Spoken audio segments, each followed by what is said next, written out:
Le Barça est-il déjà dépendant de Lamine Yamal? On va voir tout ça dans cette vidéo. Salut à tous les gars, c'est Azial. Aujourd'hui, on se retrouve pour une nouvelle vidéo actu sur le Barça avec comme sujet principal un petit peu Lamine Yamal et son absence qui fait mal au Barça après la défaite 1-0 face à la Real Sociedad. On a d'ailleurs débriefé le match sur la chaîne. Je vous invite à aller voir le débrief si vous voulez avoir un petit peu mon avis sur le hors-jeu, etc. Est-ce que c'est un vol pour le Barça? Bref, on va pas trop y revenir, je pense, dans cette vidéo, quoique, on verra si on en dit 2-3 mots. Dans cette vidéo, le sujet principal va être un petit peu de parler de Lamine Yamal. Absent face à la Real Sociedad, absent face à Osasuna, qu'est-ce que ça donne? Deux défaites pour le Barça en Liga. C'est vrai qu'il était là face à Monaco, la défaite de Buza en Ligue des Champions, mais face à Monaco, il y avait ce truc du 10 contre 11 quand même qui est important, même si ça n'excuse rien, parce que pour moi, une équipe peut quand même essayer de tirer un résultat à 10 contre 11. Bon là, le Barça avait perdu 2-1, bref, on va pas revenir là-dessus. Le constat qu'on peut faire quand même, c'est que sans Lamine Yamal, ce Barça est bien moins dangereux. Euh, Parce que face à la Sociedad, tu finis quand même le match avec 0 tir cadré, quelque chose qui n'avait pas été produit par le Barça depuis 2014. Donc il y a pas mal d'interrogations. On va en parler tranquillement dans cette vidéo. Avant que la vidéo commence, n'hésitez pas à liker, commenter, partager et vous abonner. Ça fait toujours plaisir et ça aide pour le développement de la chaîne. Et comme je vous l'ai dit, on va aussi voir quelques actus autour du FC Barcelone. On va y aller dès maintenant. Commençons par l'officialisation. Lamine Yamal souffre d'une grave contusion à la cheville droite. Alors, j'ai pas trop compris qu'est-ce qu'il a eu exactement. Et cela me fait dire peut-être que le Barça se la joue un petit peu à la madrilène dans cette histoire parce que, je vous explique, dans un premier temps, on a vu, oui, Lamine Yamal fait le voyage mais pas sûr de démarrer. Ensuite, on a vu Lamine Yamal trop fatigué. Ensuite, on a vu finalement Lamine Yamal n'est même pas sur la feuille de match parce il souffre d'une fracture de fatigue ou je sais pas quoi. En gros, il a une blessure de fatigue, il a besoin de repos, donc il fera pas partie du groupe. Et au final, le diagnostic final pour qu'il n'aille pas avec la sélection, qui est celui que vous avez juste devant vous, c'est une grave contusion à la cheville droite.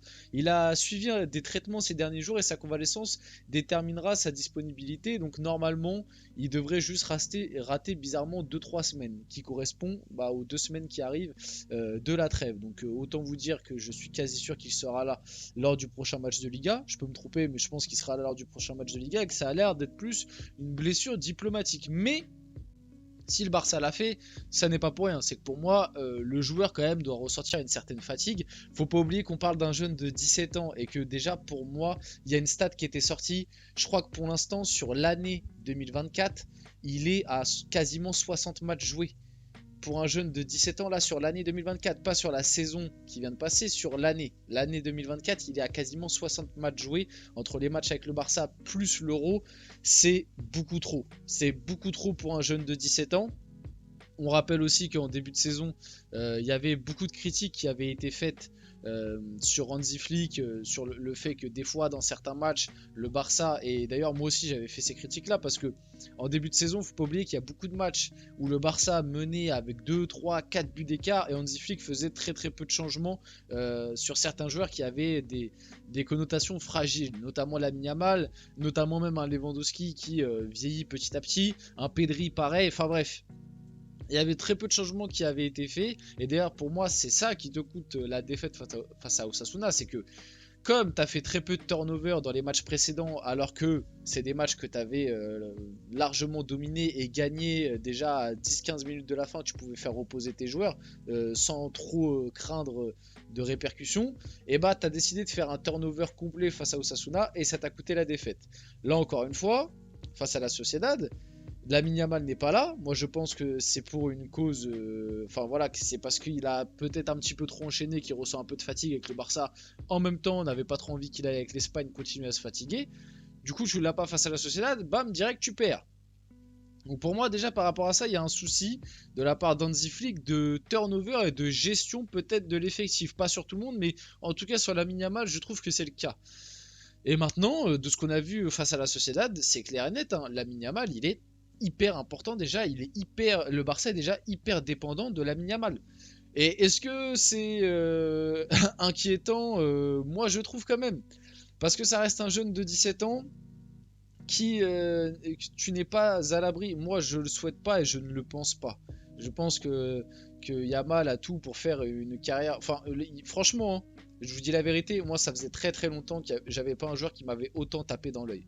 Je vous dis la vérité.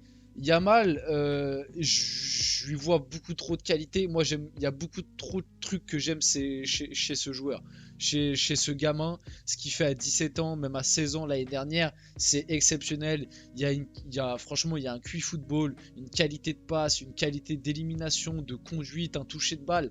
Moi, comme je l'ai dit, tout ce qui lui manque à l'heure actuelle pour vraiment briller encore plus, déjà qu'il brille de fou, mais pour briller encore plus et aller chercher un ballon d'or, par exemple, très rapidement, c'est de plus se stater notamment les buts.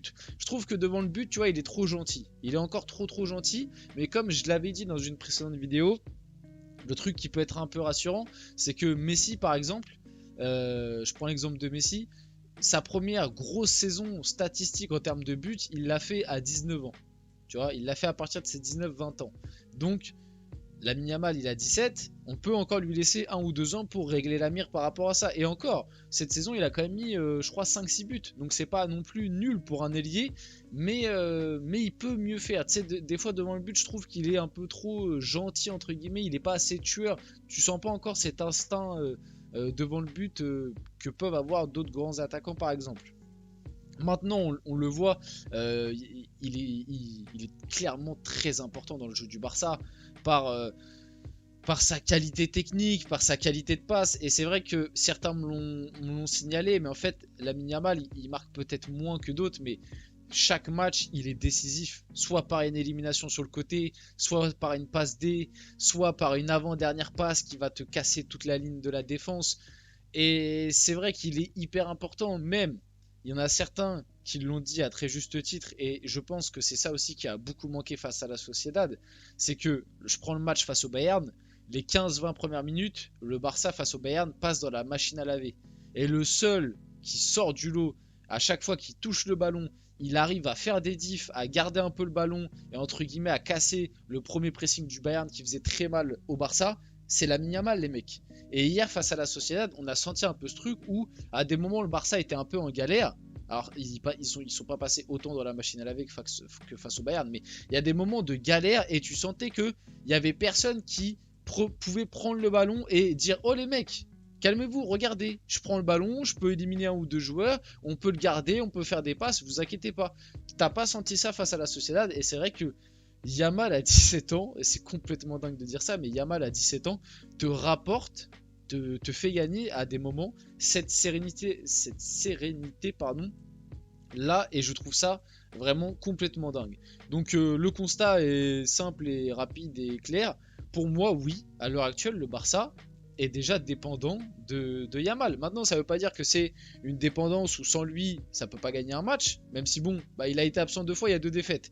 Mais, le Barça est dépendant de Yamal, comme le Barça à des moments pourra être dépendant de Lewandowski parce que c'est ton vrai neuf finisseur, comme à des moments, pardon, je pense que le Barça pourra être dépendant d'un Pedri au milieu de terrain qui te ramène cette qualité de conservation de balle, en même temps qualité de passe, qualité technique. Enfin voilà, c'est un Barça quand même beaucoup plus collectif, mais tu sens que quand Yamal est pas là, il te manque ce truc d'être rassurant. Tu vois, d'être rassurant à des moments quand on est un peu en galère. Ah, vas-y, on va donner le ballon à Lamine et on sait que lui, il va pouvoir te trouver une passe, il va pouvoir te créer un décalage, t'éliminer le défenseur et faire avancer le jeu. Que là, t'as pas senti ça face à la Sociedad. Surtout que Hansi Flick a mis Fermin dans ce rôle-là. Fermin n'a pas du tout les mêmes qualités qu'un Yamal. Ça n'a rien à voir, donc forcément que ça allait pas t'apporter la même chose. Enfin bref. Alvaro Morata a d'ailleurs déclaré sur Lamine Yamal, pour être honnête, je n'ai jamais vu un joueur comme lui. Une seule séance d'entraînement a suffi, il est différent, il fait partie des phénomènes, il est incroyable. Et moi on en revient à ce que je disais un peu plus tôt dans la vidéo, les mecs, je fais même pas ça pour faire semblant ou pour maxer ou quoi. Je vous dis la vérité, moi ça faisait très longtemps. J'ai eu un petit peu ça, si je dois être honnête, avec Phil Foden aussi au début. Phil Foden, ses débuts, j'avais un petit peu ce truc-là. Mais Lamine Yamal, ça faisait très longtemps. Et Musiala aussi, il m'a fait un peu ça. Mais Musiala, moins exposé au Bayern, tu vois. Et puis même Musiala, il y a des moments où c'est très fort. Et puis il y a des moments où il passe un petit peu sous les radars. Mais Yamal, ça faisait très très longtemps que j'avais pas un joueur qui m'avait autant hypé et que je trouvais aussi fort, aussi jeune et que je voyais aller très très loin. Yamal, je vous dis la vérité, de ce que je vois, ça va aller très très loin dans l'histoire du football si ça continue comme ça et qu'il n'y a pas de drame dans sa carrière.